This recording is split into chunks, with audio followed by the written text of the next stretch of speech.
கோலி talk Kollywood news. Vijay சூர்யாவை தொடர்ந்து விஷாலும். இன்னைக்கு முன்னணியில இருக்கும் ஒவ்வொரு ஹீரோக்களுக்குமே மார்க்கெட்டை கெட்டியா வச்சுக்க வேணும்ன்ற ஆர்வம் நிறையவே இருக்கு. முக்கியமா தங்களோட ரசிகர்களை எந்த காரணம் கொண்டும் ஏமாத்திடக்கூடாதுன்றதுல அவங்க உறுதியா இருக்காங்க.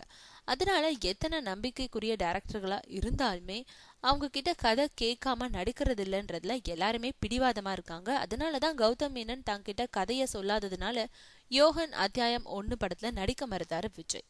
அதே அடுத்து அதே கௌதமோட இயக்கத்துல நடிக்கிறதா இருந்த சூர்யாவோ அவர் கடைசி வர கதையே சொல்லாததுனால நீங்க கதை ரெடி பண்ணிட்டு கூப்பிடுங்க வரேன்னு சொல்லி குட் பை சொல்லி கலந்துக்கிட்டாரு. ஆக இப்போ விஜய் சூர்யா 2 பேருமே எந்த இயக்குனரா இருந்தாலும் சீன் பை சீன் கதை கேட்காம ஓகே சொல்றது இல்லைன்றதுல உறுதியா இருக்காங்க.